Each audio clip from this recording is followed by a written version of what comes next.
अस्सलाम वालेकुम। कमेंट्स में हर कोई पूछ रहा था कि पूरी की पूरी सॉफ्टवेयर इंजीनियरिंग की डिग्री का कंप्लीट रोड मैप बनाओ कि फर्स्ट सेमेस्टर से अगर हम स्टार्ट करते हैं तो एट सेमेस्टर तक हमें कौन सी ऐसी चीज़ों का फोकस करना चाहिए जिसके आखिर में ताकि हमें जॉब्स ना ढूंढनी पड़े बल्कि कंपनीज खुद हमें अप्रोच करें जॉब्स के लिए। तो चलो आज की वीडियो में हम इसी हवाले से बात करते हैं कि आपने पूरे का पूरा रोड मैप किस तरह से फॉलो करना है कि आखिर में आपको एटलीस्ट जॉब्स के लिए धक्के ना खाने पड़े। और ये वाला रोड मैप मैं इस चीज़ को सामने रखते हुए बना रहा हूँ कि अगर मुझे आज मौका मिले दोबारा से फर्स्ट सेमेस्टर में जाने का तो मैं ऐसी कौन सी चीज़ें फॉलो करूँगा जो कि इंडस्ट्री डिमांड कर रही है। कौन सी मिस्टेक थी जिनको मैं दोबारा से फॉलो नहीं करूँगा। अच्छा, अब यहाँ पर मैं वीडियो स्टार्ट करने से पहले मैं आपको बता दूँ कि ये वाला जो रोड मैप है ना, ये पाकिस्तान की सॉफ्टवेयर इंडस्ट्री को मैं माइंड में रख के नहीं बना रहा, मैं आपके लिए रिमोट जॉब्स को माइंड में रख के बना रहा हूँ। अगर तो इस रोड मैप को फॉलो करते हुए आपको रिमोट जॉब्स मिल जाती है ना, तो ये तो बहुत ही अच्छी बात है। और अगर इन केस नहीं भी मिल पाती, तो पाकिस्तान की सॉफ्टवेयर इंडस्ट्री तो कहीं भी नहीं गई। अगर आपने इस लेवल की प्रिपरेशन कर ली ना, तो यकीन करो पाकिस्तान जो बिग सॉफ्टवेयर हाउसेज़ है ना, नेटसॉल्ट, डेप्सिंग, सिस्टम लिमिटेड या और भी आप कितने बड़े-बड़े software houses like educative, SSI, वो बिलीव मी आप में उनमें जॉब बहुत ईज़िली हासिल कर लोगे। जो रोड मैप मैं आपको अभी बताने लगा हूँ, अगर आपने इसको एज़ इट इज़ फॉलो कर दिया, तो 100% तो चलो हम नहीं कह सकते यार, इतनी ज़्यादा एक्यूरेसी नहीं होती, लेकिन 90 टू 95% स्टिल चांसेस हैं कि आप इजीली हायर हो जाओगे किसी भी कंपनी में, ए लेवल की कैटेगरी की कंपनी में। तो चलो अब इस वीडियो को स्टार्ट करते हैं। सबसे पहले चलते हैं फर्स्ट सेमेस्टर में। अब मैं यहाँ पर कोई भी यूनिवर्सिटी स्पेसिफिक नहीं हो रहा कि आपने कौन सी यूनिवर्सिटी में एडमिशन लिया है। मैं जनरल आइडिया दूंगा आपको, आपने जिस भी यूनिवर्सिटी में एडमिशन लिया है, तो हम बिल्कुल ज़ीरो बेसिक से स्टार्ट करते हैं। आप फर्स्ट सेमेस्टर में गए, वहाँ पर यूनिवर्सिटी के जो भी कोर्सेज़ होंगे आपने वो तो करने ही करने हैं साइड पे, लेकिन वहाँ पर एक कोर्स होगा प्रोग्रामिंग फंडामेंटल्स का, ठीक है? अब प्रोग्रामिंग फंडामेंटल्स मोस्टली यूनिवर्सिटीज़ या तो सी में करवाती हैं या फिर सी प्लस प्लस में करवाती हैं। तो आपने भी लेफ्ट राइट कुछ भी नहीं देखना, बस डायरेक्ट उन्हीं के साथ प्रोग्रामिंग फंडामेंटल्स करनी है। लेकिन ये है कि यूनिवर्सिटी में आपको प्रोग्रामिंग फंडामेंटल्स बिल्कुल बेसिक लेवल की करवाई जाएँगी। तो आपने क्या करना है, ये मेरी जो मैं यहाँ पर आपके साथ एंड पे एक शीट शेयर करूँगा, एक पीडीएफ फाइल शेयर करूँगा, आपने उसको फॉलो करते हुए एटलीस्ट 50 क्वेश्चन सॉल्व करने हैं। एरेज़ के functions, pointers, if else, conditional statements और लूप्स, और इसके अलावा जो वेरिएबल्स हो गए, डेटा टाइप्स हो गए, स्मॉल जो कॉन्सेप्ट्स हैं प्रोग्रामिंग फंडामेंटल्स के, उनको फॉलो करते हुए आपने एटलीस्ट 50 क्वेश्चन सॉल्व करने हैं। अब जब आपके 4th या 5th मंथ्स कंप्लीट होंगे यूनिवर्सिटी में, उसके बाद आपको सेमेस्टर ब्रेक मिलेगी। तो आपने उस सेमेस्टर ब्रेक में और कुछ भी नहीं देखना, सिर्फ और सिर्फ उन्हीं प्रोग्रामिंग फंडामेंटल्स के कॉन्सेप्ट्स के क्वेश्चन सॉल्व करने हैं। एटलीस्ट 50 मैंने शेयर किए हैं, अगर आप यही सॉल्व कर लेते हो ना, तो believe me it's more than enough. अब उसके बाद आपका आता है सेकंड सेमेस्टर। सेकंड सेमेस्टर में मोस्टली यूनिवर्सिटीज़ भी ऑब्जेक्ट ओरिएंटेड प्रोग्रामिंग ही करवाती हैं। बाकी 7 सपोर्टिंग सब्जेक्ट्स होते हैं, मैं उनकी तरफ अभी नहीं जा रहा। वो आपने किस तरह से करना है, वो आपने खुद ही देख लेना है। ऑब्जेक्ट ओरिएंटेड प्रोग्रामिंग में आपने क्या करना है, पॉलीमॉर्फिज्म, इनहेरिटेंस, एब्स्ट्रैक्शन, इंटरफेसेस, इसके अलावा कुछ और एडवांस कॉन्सेप्ट्स हैं, multi threading, class and objects वगैरह। आपने ये सारे के सारे कॉन्सेप्ट्स यूनिवर्सिटी के साथ सीखने हैं। इसके अलावा यहाँ पर मैंने भी 30 टू 50 क्वेश्चंस की एक शीट मैं आपके साथ शेयर करूँगा वीडियो के एंड पर, तो आपने वो भी उसको देखना है और उसके अंदर वो वाले क्वेश्चन सॉल्व करने हैं। अब मैं ये अज्यूम करूँ कि आपका 1 साल कंप्लीट हो चुका है यूनिवर्सिटी में, 50 क्वेश्चंस आपने प्रोग्रामिंग फंडामेंटल्स से सॉल्व कर दिए, और यहाँ पर 30 टू 50 क्वेश्चंस आपने ऑब्जेक्ट ओरिएंटेड प्रोग्रामिंग के भी सॉल्व कर दिए हैं, तो टोटल मिला के ये हो गए 100 क्वेश्चन। अब यहाँ पर मैं आपको एक चीज़ बताना भूल गया कि जैसे ही आपने फर्स्ट सेमेस्टर में जाना है, सबसे पहले आपने 2 चीज़ें करनी है। एक गिटहब का अकाउंट बनाना है और दूसरा लिंक्डइन का अकाउंट बनाना है। अब जब भी आप फर्स्ट सेमेस्टर में गए हो, तो वहाँ पर आपने जो भी क्वेश्चन सॉल्व करने स्टार्ट किए हैं, तो फर्स्ट क्वेश्चन सॉल्व किया, उसका सॉल्यूशन आपने लिंक्डइन के ऊपर अपलोड करना है और साथ ही साथ आपने गिटहब के ऊपर भी अपलोड करना है, ठीक है? ये दोनों काम आपने करने हैं। तो यहाँ पर जब भी आप गिटहब के ऊपर और लिंक्डइन के ऊपर अपने क्वेश्चंस को पुश करोगे और साथ अपनी एक अच्छी-सी पोस्ट बना के लिखोगे कि आज मैंने ये वाली लर्निंग की, मैंने ये वाला क्वेश्चन सॉल्व किया, मैंने 2 डायमेंशनल एरे में ये वाला क्वेश्चन सॉल्व कर दिया, पर हाईएस्ट नंबर फाइंड कर दिया, लोएस्ट नंबर फाइंड कर दिया। तो इससे ये होगा कि आपके साथ वाले जितने भी स्टूडेंट्स होंगे और ऑल ओवर द पाकिस्तान, वो आपको फॉलो करेंगे, कनेक्ट करेंगे आपसे, ठीक है? और यहाँ पर आपकी कनेक्शंस बढ़ेंगे और आपकी ग्रोथ होगी। अब मोस्टली स्टूडेंट्स क्या गलती करते हैं, वो ये समझते हैं कि बस लिंक्डइन के ऊपर गए, एक पोस्ट की और बस उनको जॉब्स की यहाँ पर आना स्टार्ट हो जाएँगी, ऐसा नहीं होता। ये एक टाइम लगता है, ये टाइम टेकिंग प्रोसेस है, इसके ऊपर 2, 3, 4 साल लगते हैं आपको अपनी प्रोफाइल ग्रो करवाने में। तो यहाँ पर होता है हमारा पहला साल कंप्लीट।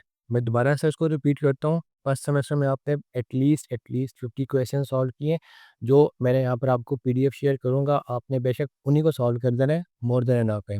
सेकंड सेमेस्टर में आपने ऑब्जेक्ट ओरिएंटेड प्रोग्रामिंग के एटलीस्ट 30 टू 50 क्वेश्चंस उनके भी सॉल्व कर देने हैं, सारे कॉन्सेप्ट्स को यूज़ करके। मैंने सारे कॉन्सेप्ट को देखकर एक पीडीएफ फाइल बनाई है, उसमें ऊप और पीएफ दोनों के क्वेश्चंस हैं, आपने वो सॉल्व कर देने। और जब आपको सेकंड सेमेस्टर की ब्रेक मिले, यानी जो सेमेस्टर ब्रेक होगी, उसमें आपने 2 से 3 प्रोजेक्ट्स कंप्लीट करने हैं। आप ऊप को यूज़ करके हॉस्पिटल मैनेजमेंट सिस्टम बना सकते हो, एटीएम मैनेजमेंट सिस्टम बना सकते हो, और इसके अलावा आप जो है ना वो बैंकिंग सिस्टम बना सकते हो। तो ये 2-3 प्रोजेक्ट आपने बना के गिटहब के ऊपर भी पुश करने हैं और लिंक्डइन के ऊपर भी पुश करने हैं। अब मैं यहाँ पर एज़्यूम कर रहा हूँ कि आपके लिंक्डइन के ऊपर एटलीस्ट 50 टू 100 पोस्ट तो हो जानी चाहिए, अगर आपने एक-एक क्वेश्चन की भी एक पोस्ट की है तो। अब जब आपकी 100 पोस्ट कंप्लीट हो जाएँगी लिंक्डइन के ऊपर, तो बिलीव मी आप खुद नोटिस करोगे कि आपकी लिंक्डइन की प्रोफाइल किस तरह से ग्रो कर रही है। आपके इंप्रेशंस आने स्टार्ट हो जाएँगे, जो आपसे कनेक्शंस करने स्टार्ट हो जाएँगे, और कहीं पर रिक्रूटर्स भी आपकी लिस्ट में आ जाएँगे और आप उनकी नज़र में होगे। और अगर आपने 100 क्वेश्चन सॉल्व कर दिए ऊप और पीएफ दोनों को मिला के, तो बिलीव मी आप खुद के अंदर एक कॉन्फिडेंस फील कर रहे होगे कि आपको प्रोग्रामिंग की समझ आना स्टार्ट हो गई है। वहाँ पर आपका ये क्वेश्चन नहीं होगा कि अब मुझसे लॉजिक नहीं बन रही, अब मुझसे कोडिंग नहीं हो रही। आपको कोडिंग अच्छी लगना स्टार्ट हो जाएँगी, आपसे लॉजिक्स बनना स्टार्ट हो जाएँगी। उसके बाद आपके सामने जब भी कोई पीएफ का, प्रोग्रामिंग फंडामेंटल का या ऑब्जेक्ट ओरिएंटेड प्रोग्रामिंग का क्वेश्चन आएगा ना, तो आप ठक से सॉल्व कर दोगे।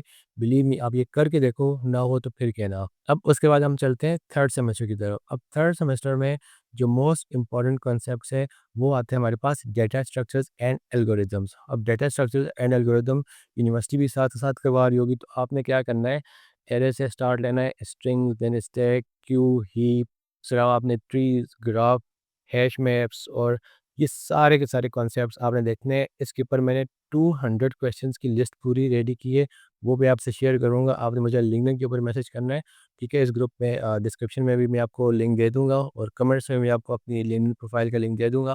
आपने वहाँ पर मुझे मैसेज करना है, और मैं ये सारी की सारी पीडीएफ फाइल आपके साथ शेयर करूँगा।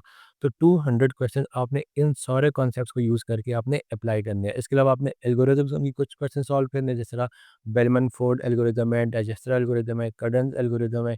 इसके अलावा सॉर्टिंग के जितने भी एल्गोरिदम्स हैं, ठीक है? इसके अलावा फिर आप ग्रीडी एल्गोरिदम, रिकर्शन, और कुछ हल्का-फुल्का टाइप डायनामिक प्रोग्रामिंग को भी आपने दे देना है थर्ड सेमेस्टर में, और इसके अलावा जब भी सेमेस्टर की ब्रेक आएगी तो। और ये 200 के 200 क्वेश्चन सॉल्व करते टाइम आपने ये माइंड में रखना है कि आपने लिंक्डइन के ऊपर 200 पोस्ट करनी है, हर एक क्वेश्चन की 1 पोस्ट, ठीक है? 100 पोस्ट आपकी पहले होगी, 200 पोस्ट्स आपकी अभी डेटा स्ट्रक्चर्स एंड एल्गोरिदम्स को फॉलो करने के बाद होगी। तो टोटल 300 पोस्ट हो चुकी हैं, और आपका यूनिवर्सिटी में गुजर चुका है 1.5 ईयर्स। उसके बाद आप खुद अपनी एनालिसिस करना कि आपकी लिंक्डइन प्रोफाइल यहाँ से यहाँ पर पहुँच चुकी होगी, और आपको रिमोट जॉब्स मिलने के उतने ही ज़्यादा चांसेस होंगे। And believe me remote job आपको पाकिस्तान के सॉफ्टवेयर इंडस्ट्री से 2x 3x मोर पे करेंगी। यहाँ तक आपने कहीं पर भी कोई डेवलपमेंट वाली साइड पर, कोई एआई वाली साइड, एमएल वाली साइड नहीं जाना। मोस्टली स्टूडेंट्स यही गलती करते हैं कि वो बस डायरेक्ट ही एआई की तरफ चले जाते हैं, डेवलपमेंट और रिएक्ट और नेक्स्ट सीखना स्टार्ट कर देते हैं। उनको बेसिक एरे से क्वेश्चन भी नहीं सॉल्व करने आते। उनसे अगर छोटा-सा एल्गोरिदम भी लगा देना, बबल सॉर्ट भी तक उनको सॉल्व करने नहीं आता, और वो नेक्स्ट डे सीख रहे होते हैं और नोड जे सीख रहे होते हैं। तो यही मिस्टेक्स हैं उनको अगर जॉब्स नहीं मिलती। अगर आपने ये वाला पूरे का पूरा रोड मैप फॉलो कर दिया ना, गारंटी के साथ है, तो आपकी जॉब लग जाएगी। अब यहाँ पर थर्ड सेमेस्टर भी एंड हो चुका है, और आपको पीएफ, ऊप और डीएसए ये तीनों मास्टर हो चुके हैं। आपकी प्रोग्रामिंग लॉजिक बनना स्टार्ट हो चुकी है। अब यहाँ पर एंट्री होती है फोर्थ सेमेस्टर की। तो फोर्थ सेमेस्टर में आपने बिल्कुल बेसिक से डेवलपमेंट स्टार्ट करनी है। आपने एआई में जाना है, ब्लॉकचेन में जाना है, डेवऑप्स में जाना है। रुको मैं बताता हूँ किस तरह से जाना है। पहले आपने उन चीज़ों की तरफ नहीं देखना, एचटीएमएल से स्टार्ट लो, बेसिक एचटीएमएल सीखो, सीएसएस, बूटस्ट्रैप, टैलविन सीएसएस, और इसके ऊपर हल्के-फुल्के 4 से 5 डिज़ाइन बना लो, ठीक है? इंटरफेसेस बना लो, आप कोई डैशबोर्ड, एडमिन डैशबोर्ड है, उसका इंटरफेस बना लो, फेसबुक का छोटा-मोटा सामने वाला फ्रंट पेज बना लो, दैट्स इनफ। उसके बाद आप जब सेमेस्टर ब्रेक होगी, तो आप उसमें जावास्क्रिप्ट और थोड़ी बहुत रिएक्ट सीख के अपनी वेबसाइट को थोड़ा-सा फंक्शनल कर देना है, कुछ इवेंट्स वगैरह लगा देने हैं, कुछ प्रोमिसेस, एसिंक अवेयर यूज़ करके आपने कोई एपीआई कॉल लगा देनी है। API calls free of cost Google पे आपको मिल जाएँगी ई-कॉमर्स वगैरह की। अब यहाँ पर एंड हो रहा है आपका फोर्थ सेमेस्टर। आपने जितने भी अभी तक प्रोजेक्ट्स कंप्लीट कर लिए हैं, एचटीएमएल, सीएसएस, टेलविन को और जावास्क्रिप्ट एंड रिएक्ट को यूज़ करके, और इसके अलावा आपके पास अच्छी खासी नॉलेज हो चुकी है डेटा स्ट्रक्चर्स, ऊप एंड पीएफ की, तो आपने ये सारे का सारा जो भी प्रोजेक्ट्स है ना, ये लिंक्डइन के ऊपर अपलोड करते रहना है, साथ-साथ और गिटहब के ऊपर पुश करते रहना है। और अब आते हैं हमारे पास 5th सेमेस्टर। 5th सेमेस्टर में आपने क्या करना है, हल्की-सी बैकएंड सीख लेनी है। अब यहाँ पर आपने 2 पाथ फॉलो करने हैं। या तो आपने जेंगो वाली साइड पे चले जाना है, बैकएंड में जेंगो और फ्रंट एंड पे रिएक्ट, या आपने नोड जेएस वाली साइड पे चले जाना है, नोड, एक्सप्रेस, मोंगोडीबी, और ये आपने रिएक्ट के साथ इंटीग्रेशन करनी है 5th सेमेस्टर में, ठीक है? अभी भी आपने एआई, डेवऑप्स और ब्लॉकचेन में नहीं जाना, बताता हूँ, आगे अभी 3 सेमेस्टर बाकी हैं। तो 5th सेमेस्टर में आपने बैकएंड को हल्का-सा टच करना है और कुछ API call, authentication, Jason web token, कि कुकीज़ किस तरह से काम कर रही हैं, लोकल स्टोरेज में डाटा कैसे स्टोर हो रहा है, तो इनके ऊपर हल्के-फुल्के आपने 2 से 3 प्रोजेक्ट्स रेडी कर लेने हैं। अब फ्रंट एंड के भी आपके 4 से 5 हो चुके हैं, बैक एंड के भी हो चुके हैं, तो फुल स्टैक बना के कोई 6 से 8 प्रोजेक्ट्स तो आपके रेडी हो चुके हैं, और आपने उनको लिंक्डइन के ऊपर भी अपलोड कर दिए, और यहाँ पर आपने बनानी है अपनी एक अच्छी-सी रिज्यूमे, जिसके अंदर आपने वो डेटा स्ट्रक्चर्स, एल्गोरिदम के क्वेश्चन, ऑब्जेक्ट ओरिएंटेड प्रोग्रामिंग के वो सारे के सारे कॉन्सेप्ट भी आपने उसको बता दिए कि मुझे ये आता है। इसके अलावा आपने प्रोजेक्ट्स भी अपलोड कर दिए हैं, back and, front end, full stack दोनों के। तो अब यहाँ पर आपने अपनी लिंक्डइन प्रोफाइल का भी लिंक देना है, अपनी रिज्यूमे, अपनी गिटहब का भी लिंक देना है, और यहाँ पर आपके रेडी होता है एक अच्छी-सी रिज्यूमे, और आपने 5th सेमेस्टर के एंड पे अप्लाई करनी है इंटर्नशिप्स। अगर आप अभी तक ये वाला पाथ फॉलो करते आए हो ना, सवाल ही नहीं पैदा होता कि आपको इंटर्नशिप ना मिले। इवन आपको पेड इंटर्नशिप्स मिलेंगी, ठीक है? और अगर चलो मान लेते हैं कि आपको इंटर्नशिप्स नहीं मिल रही, आप किसी रिमोट एरिया की यूनिवर्सिटी में हो, इस्लामाबाद, लाहौर या कराची में नहीं हो, तो हो सकता है वहाँ पर सॉफ्टवेयर हाउसेज़ ना हो, तो आपको रिमोट इंटर्नशिप्स भी मिल जाएँगी, अगर आपने ये सारे का सारा पाथ फॉलो किया हो। लेकिन चलो मान लेते हैं कि नहीं मिली, तो आपने सिर्फ़ और सिर्फ़ प्रोजेक्ट्स के ऊपर ही फ़ोकस करते रहना है। फिर आता है हमारे पास 6th सेमेस्टर। अब मैंने यहाँ पर 5th सेमेस्टर में आपको 2 चीज़ें बताई थी कि एक, या तो आपने जेंगो वाली साइड जाना है, या फिर नोड जेएस वाली साइड। अब वो मैंने क्यों बताया था, अब बताता हूँ। देखो, अगर आपने जेंगो वाली साइड बैकएंड चूज़ किया है ना, तो इट मीन्स कि आपने पाइथन वाली साइड चूज़ की है। तो अगर आपका मतलब ये है कि पाइथन की तरफ ज़्यादा इंटरेस्ट है, तो आपने थोड़ी बहुत एआई सीख लेनी है 6 सेमेस्टर में, उससे पहले नहीं, ठीक है? थोड़ी-सी एआई सीखनी है, और थोड़ा-सी मॉडल्स ट्रेन करना स्टार्ट कर देने हैं। वहाँ पर आप प्लांट डिज़ीज़ रिकॉग्निशन और छोटे-मोटे आप डिज़ीज़ रिकॉग्निशन, इस तरह के प्रोजेक्ट्स कंप्लीट कर सकते हो। और अगर आपने नोड.जेएस किया था 5th सेमेस्टर में, तो आप यहाँ पर ब्लॉकचेन वाली साइड पे जा सकते हो, और हल्के-फुल्के आपने सॉलिडिटी सीख लेनी है, और स्मार्ट कॉन्ट्रैक्ट सीख के अपने जो डेटाबेस मोंगोडीबी था, उसको कन्वर्ट करके आपने ब्लॉकचेन की तरफ ले जाना है। ज़्यादा एडवांस में भी नहीं जाना, ठीक है? बेसिक-बेसिक सीख के 1 से 2 प्रोजेक्ट्स उसके ऊपर बना लो। अगर नोड.जेएस कर लो, तो वोटिंग ऐप्स बना लो, ठीक है? जहाँ पर डिसेंट्रलाइज़्ड डेटा आ रहा हो, कोई डेटाबेस में स्टोर ना हो, और वहाँ पे स्मार्ट कॉन्ट्रैक्ट्स में डील हो रही हो, तो आपने इस तरह का एक प्रोजेक्ट बना लेना है, 1 या 2 बना लेने हैं, ठीक है? जब आपका 6th सेमेस्टर एंड होगा, तो आपने दोबारा से इंटर्नशिप के लिए अप्लाई करना है, और दोबारा से इंटर्नशिप करनी है। और अगर आप यही पाथ फॉलो करते आए हो ना, तो बिलीव मी, ऐसा हो ही नहीं सकता कि आपको इंटर्नशिप्स ना मिले।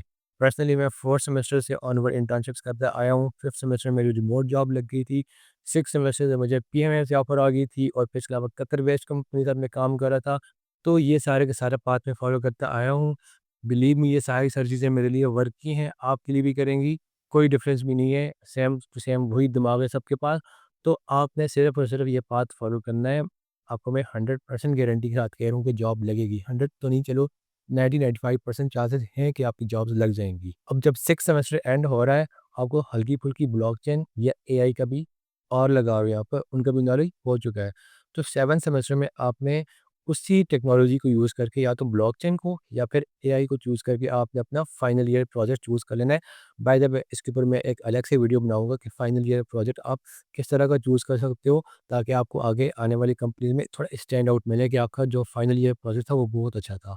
ठीक है? लेकिन 7th सेमेस्टर में आपने 5 चूज़ कर लिया, उसके बाद आपको उसको बनाना है, और यहाँ पर आपके सब्जेक्ट्स भी कम हो जाएँगे यूनिवर्सिटी में, तो आपने कोशिश करनी है कि जिनके साथ आपने इंटर्नशिप की थी, उन्हीं के साथ पार्ट टाइम जॉब्स भी स्टार्ट कर दो, ताकि आपको अर्निंग भी आती रहे वहाँ से, वरना आप फ्रीलांसिंग वाली साइड भी जा सकते हो। अब आपने जितना सीखना था, वो सीख चुके हो, अब उसकी इम्प्लीमेंटेशन की बारी आती है।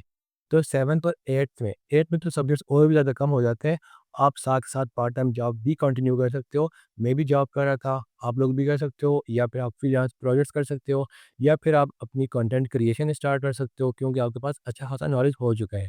अब जब 8th सेमेस्टर एंड होगा ना, और अगर आपने यही पाथ फॉलो करते आए हो, तो बिलीव मी, जॉब लेना तो कोई मुश्किल चीज़ है ही नहीं है। मैंने आपको पहले बताया था कि रिमोट जॉब आपको ईज़िली लग जाएँगी, नहीं लगती। चलो मान लेते हैं कि रिमोट जॉब आपको नहीं आती, तो अगर इसी बात को लेकर आप पाकिस्तान के सॉफ्टवेयर इंडस्ट्री में जाते हो, तो वो आपको मोस्ट वेलकम करेंगे, बिलीव मी आपको मोस्ट वेलकम करेंगे, बस आपने यही पाथ फॉलो करना है। और अगर आपको पीडीएफ चाहिए तो आपने मेरी लिंक्डइन प्रोफाइल पे जाना है, वहाँ पर मुझे मैसेज करना है, मैं आपको ये पूरी की पूरी क्वेश्चन वाली पीडीएफ आपको सेंड कर दूँगा। और इस पीडीएफ के बाद आपको ना हैकर रैंक पे जाने की ज़रूरत है, ना लीड कोड पे जाने की ज़रूरत है और ना ही कोडशेफ पे जाने की ज़रूरत है। वहाँ पर जाने की ज़रूरत ही नहीं है, आप बस इन्हीं क्वेश्चन को सॉल्व करो, जॉब्स तो कोई मसला ही नहीं है लेना। चलिए मिलते हैं फिर नेक्स्ट वीडियो में, टिल दैट अल्लाह हाफ़िज़।